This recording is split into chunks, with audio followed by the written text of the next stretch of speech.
বৰ্তমান সময়ত পাভ সংৰক্ষিত বনাঞ্চলত উপস্থিত আছিলোঁ আৰু আজিৰ তাৰিখত পাভ সংৰক্ষিত বনাঞ্চলত 43টাকৈ পৰিয়ালক উচ্ছেদৰ জাননী দিয়া হৈছিল যদিও চৰকাৰৰ বা লখিমপুৰ জিলা প্ৰশাসনৰ উচ্ছেদৰ পূৰ্বেই এইসকল যিসকল লোকে পাভ সংৰক্ষিত বনাঞ্চলত অস্থায়ীভাৱে থাকি প্ৰায় গজগজীয়াকৈ বা নিজাববীয়াকৈ তেওঁলোকে ইয়াত ঘৰ বনাই বসবাস কৰিছিল সেই লোকসকল কিন্তু আজিৰ তাৰিখত ইয়াত নাই। ইয়াৰ পৰা তেওঁলোক স্থানান্তৰিত হৈছে। ইয়াত বন বিভাগে উচ্ছেদ চলোৱাৰ পূৰ্বে তেওঁলোকক জাননী দিয়া হৈছিল, 15 দিনৰ সময়সীমা বান্ধি দিয়া হৈছিল আৰু সেই যিসমূহ পৰিয়াল 43টা পৰিয়াল ইয়াত বসবাস কৰিছিল সেই পৰিয়ালসমূহে ঘৰ ভাঙি ইয়াৰ পৰা তেওঁলোক স্থানান্তৰিত হৈছে আৰু এই সম্পূৰ্ণ 2 হেক্টৰ যি ভূমি আছিল সেই ভূমিত বৰ্তমান লখিমপুৰ জিলাৰ বন বিভাগৰ ফালৰ পৰা ইয়াত গছপুলি ৰোপণ কাৰ্যসূচী চলিছে আৰু এই ভূমি 2 হেক্টৰ ভূমি বৰ্তমান বন বিভাগৰ নিজৰ হাতলৈ আহিছে বুলি বৰ্তমান মুহূৰ্তত ক'ব পাৰি। পাভ সংৰক্ষিত বনাঞ্চলত 2023 চনত উচ্ছেদ অভিযান চলিছিল আৰু উচ্ছেদ অভিযান চলাৰ পিছত প্ৰায়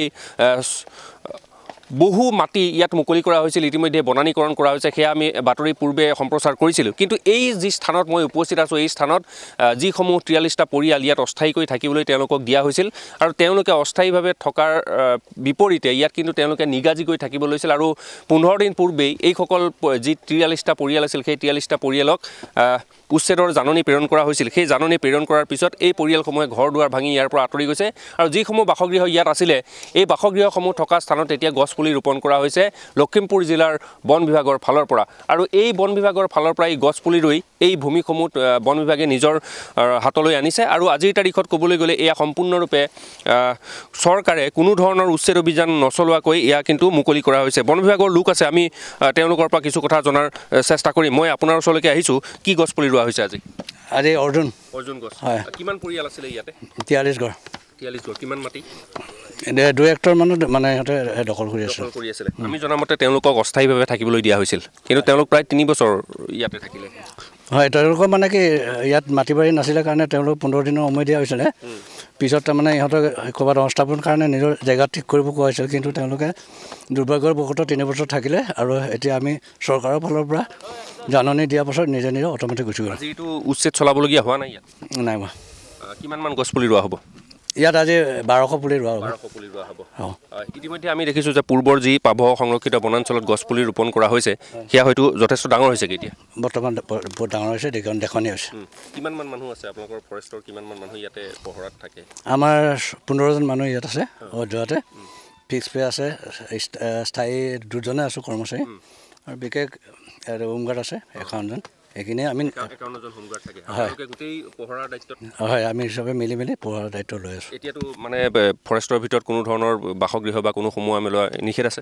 নিষেধ আছে, বৰ্তমান এটাও নাই বুলি আমি ক'ব পাৰোঁ। ধন্যবাদ জ্ঞাপন কৰিছোঁ। এয়া হৈছে পাভ সংৰক্ষিত বনাঞ্চলৰ কিছু ভিতৰুৱা তথ্য। আমি ইতিমধ্যেই কৈছোঁ যে পাভ সংৰক্ষিত বনাঞ্চলত যিসমূহ ভূমিত 2023 চনত উচ্ছেদ অভিযান চলিছিল, এই উচ্ছেদ অভিযানত 43টা পৰিয়াল তেওঁলোকক অস্থায়ীভাৱে এই স্থানত থাকিবলৈ দিয়া হৈছিল, কিন্তু সেই অস্থায়ীভাৱে থকা লোকসকলে তেওঁলোকে নিগাজীকৈ ইয়াত থাকিব লৈছিল। 15 দিন পূৰ্বেই এইসকল লোকক জাননী প্ৰেৰণ কৰা হ'ল আৰু তেওঁলোকে ঘৰ দুৱাৰ ইয়াৰ পৰা ভাঙি তেওঁলোক বিভিন্ন স্থানলৈ বা ইয়াৰ পৰা তেওঁলোক অন্য স্থানলৈ গতি কৰিছে। গতিকে এই যি ভূমি 2 হেক্টৰ ভূমি এতিয়া মুকলি কৰা হৈছে, গতিকে সেই মুকলি কৰা ভূমিত এতিয়া বনানীকৰণ কৰা হৈছে। আমি কথা পাতিব বিচাৰিম যে স্থানীয় ইয়াত একাংশ লোক আছে, সেইসকল লোকেও এই পাভ সংৰক্ষিত বনাঞ্চল উচ্ছেদ হোৱাটো বিচাৰিছিল।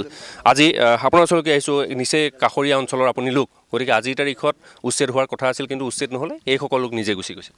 আমি ইয়াৰ জৰিয়তে আমি আপোনালোকৰ জৰিয়তে আমি এই ইয়াত বসবাস কৰা ব্যক্তিসকলে যিহেতু চৰকাৰৰ মানে সহযোগিতা কৰিছে, তাৰ কাৰণে আমি ধন্যবাদ জনাইছোঁ। যিহেতু উচ্ছেদ নকৰাকৈ তেওঁলোকে নিজেই উঠি গৈছে, সেইটো সহযোগিতা কৰাৰ কাৰণে আমি তেওঁলোকক ধন্যবাদ জনাইছোঁ। আৰু এনেকৈ আমি পাভ অভয়াৰণ্যখন পুনৰ উজ্জীৱিত হোৱাটো আমি বিচাৰোঁ আৰু আজিৰ এই পদক্ষেপে ভৱিষ্যতটো আমাক বৰ সুন্দৰ কৰিব বুলি আমি আশা কৰিছোঁ। ধন্যবাদ জ্ঞাপন কৰিছোঁ। ইয়াত মই যদি ক'ব বিচাৰোঁ যে ইয়াত পূৰ্বে বহু জীৱ জন্তু আছিলে, এতিয়া সেইবিলাক নাই, পুনৰ কিন্তু সেই গছ গছনি ৰোপণ কৰা হৈছে, গতিকে এখন ভাল অভয়াৰণ্য হ'ব পাৰে। নিশ্চয় নিশ্চয় আমি আশা কৰিছোঁ অতি সোনকালে আমাৰ ইয়ালৈ জীৱ জন্তু আহিব, পুনৰ এটা ইয়াতে খুব ধুনীয়া এটা পৰিৱেশ সৃষ্টি হ'ব আৰু লগতে এইখিনি হ'লে মানে আমাৰ ওচৰে পাজৰে থকা মানুহখিনিৰো যথেষ্ট সুবিধা হ'ব। ইয়াত টুৰিজিম এটা সম্ভাৱনা এটা আছে, এইখিনি হ'ব পাৰে। ৰাস্তা ঘাটখিনি ঠিক হ'লে নিশ্চয় এইখিনি হ'ব বুলি আমি আশা কৰিছোঁ আৰু এইখিনিতে আমি অসম চৰকাৰক আমি ধন্যবাদ জ্ঞাপন কৰিছোঁ। খুব ধুনীয়া পদক্ষেপ লৈছে। আমি সদ্যহতে দেখিবলৈ পাওঁ, আমি গভৰ্ণমেণ্টৰ কামক আমি সমালোচনা কৰোঁ আচলতে। গতিকে এনেকুৱা কিছুমান কাম কৰি আছে গভমেণ্টে, এইখিনিক লৈ আমি চৰকাৰক প্ৰশংসা কৰাৰো আমাৰ দৃষ্টতা থাকিব লাগিব। সেইখিনি কৈছোঁ মই। ধন্যবাদ জ্ঞাপন কৰিছোঁ। আৰু মই যদি ক'ব বিচাৰোঁ যে পাভ সংৰক্ষিত বনাঞ্চলত বনৰীয়া মহৰ বাবে এসময়ত বিখ্যাত আছিল, কিন্তু সেই পাভ সংৰক্ষিত বনাঞ্চলত দখল কৰি একাংশই নিগাজিকৈ ইয়াত থাকিবলৈ ল'লে। ইয়াত বহু মূল্যৱান গছ গছনি কাটি ইয়াৰ পৰা বিক্ৰী কৰা হ'ল। গতিকে পাভ সংৰক্ষিত বনাঞ্চল সংকুচিত হৈ আহিলে। কিন্তু 2023 চনত যি উচ্ছেদ অভিযান চলিলে, সেই উচ্ছেদ অভিযানৰ পিছত পাভ সংৰক্ষিত বনাঞ্চলত নতুনকৈ বনানীকৰণ কৰা হ'ল। আৰু পাভ সংৰক্ষিত বনাঞ্চলৰ যি পৰিৱেশ, সেই পৰিৱেশ যেন পূৰ্বৰ যি পৰিৱেশ আছিলে, সেই পূৰ্বৰ পৰিৱেশ লাহে লাহে ঘূৰি আহিবলৈ ইয়াত আৰম্ভ কৰিছে। আৰু আশা কৰা হৈছে যে পাভ সংৰক্ষিত বনাঞ্চলৰ এটা সময়ত পৰ্যটকৰ আকৰ্ষণৰ কেন্দ্ৰবিন্দু হৈ পৰিব। তাৰ বাবে লখিমপুৰ জিলাৰ বন বিভাগ বা অসম চৰকাৰৰ যি বন বিভাগ আছে, বন বিভাগে বিভিন্ন পদক্ষেপ গ্ৰহণ কৰিছে। পাভ সংৰক্ষিত বনাঞ্চলৰ উচ্ছেদিত যিসমূহ স্থান, সেই স্থানত সম্পূৰ্ণৰূপে বেৰি দিয়া হৈছে, বনানীকৰণ কৰা হৈছে। আশা কৰা হৈছে যে 10-15 বছৰৰ পিছত এই যি পাভ সংৰক্ষিত বনাঞ্চলৰ উচ্ছেদিত স্থান, সেই স্থানত বন্য জীৱ জন্তুৱে বসবাস কৰিব বা পৰ্যটনৰ ক্ষেত্ৰ হিচাপে এই স্থান পৰিগণিত হ'ব।